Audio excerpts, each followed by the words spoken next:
Well, what a busy time it is to be a Resident Evil fan. Gamescom Open Night Live happened recently, and at it we got our second look at Resident Evil 9, with a small story trailer which featured some light gameplay.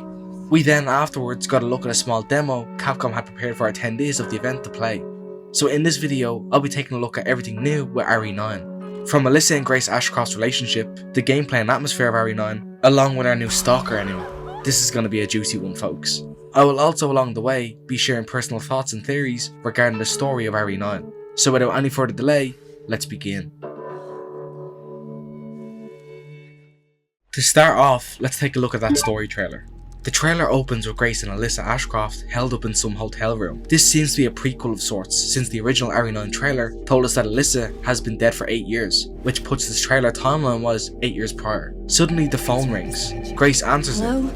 Miss Ashcroft? Yes. And a voice on the other line asks, Miss Ashcroft? When Grace responds with a yes, the phone call is suddenly hung up, and then the power to the building goes out. And Alyssa seems to know what's going on here, with her dragging Grace out of the room, remarking that they're coming.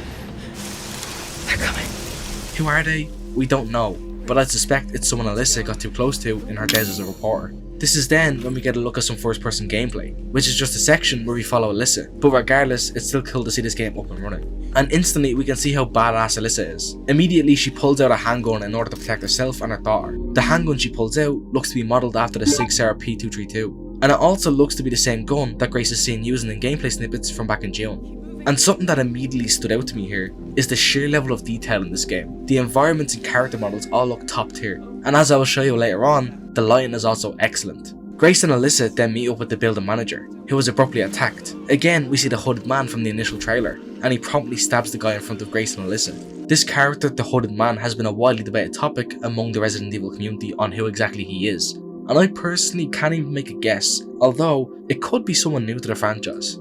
The trailer then cuts to Grace going into a panic attack after witnessing the building manager be killed in front of her, and Grace's anxiety/emotional response is seemingly a big part of this game, as you'll see later in the gameplay demo.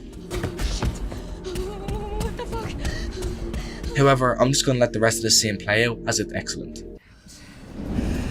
Oh, Grace. I promise you, I will explain this all to you one of these days.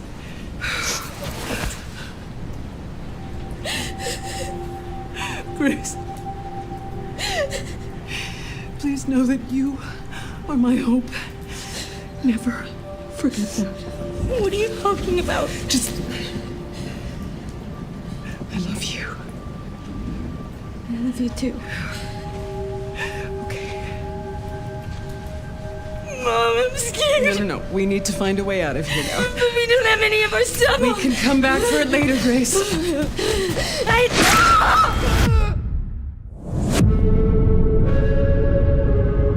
The trailer then ends with presumably Alyssa being killed in front of Grace. Slowing the footage down, and we can make out a pair of shadowy hands raising a large knife/machete behind Alyssa. I wonder if this is the same hooded person from earlier. With the story trailer then ending there, let's now jump into the gameplay demo playable at Gamescom.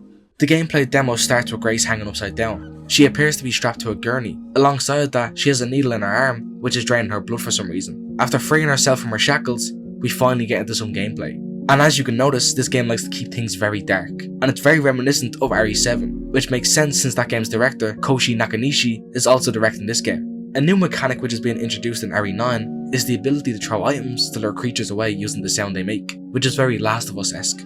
One thing I really wanted to gush over quickly was the sound design. Just from the small section of the game, so many sounds are apparent to the player. The sounds of heavy rain outside the building, the noise of Grace's heavy footsteps, her heavy, panicked breaths, the sound of lights flickering on and off. It's all so immersive and atmospheric, and atmosphere is one of my favourite aspects in Resident Evil games. Now, as you may know, not only can RE9 be played in third person, but also first person, and switching to that mode will give you an experience closer to RE7/8. A small thing to note here, Grace finds an empty ink ribbon tin, which hopefully means this game will feature limited saves like prior Resident Evil games. Armed now with a lighter, we can see just how gorgeous the lighting in this game is, and in first person, this is definitely going to be the scarier of the two options. Suddenly, through a door, out bursts a sickly looking man, who after giving the player and Grace a good scare, she remarks that he is infected. But my question is, what exactly is he infected by? However, we can't ponder this question for long, as this is when the creature comes into frame.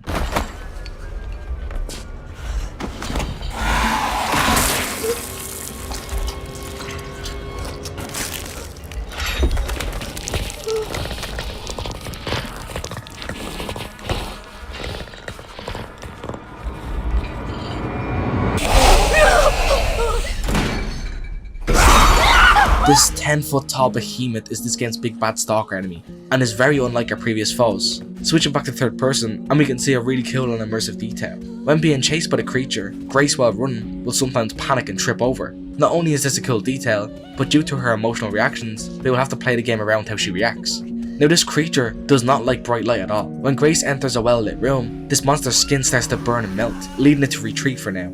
And the creature itself has really intrigued me. Its design is fucking awesome, its sound design sounds eerily similar to that of Lisa Trevor from RE1, although I don't believe any of the theories that this creature is in fact Lisa. Players can also find the healing item, the Med Injector, which was actually previously seen in RE7's Not a Hero DLC, as well as Chris Redfield's portion of RE8. We get a look at what it's like to be stalked by the creature, and it seems to be blind, only going off sound.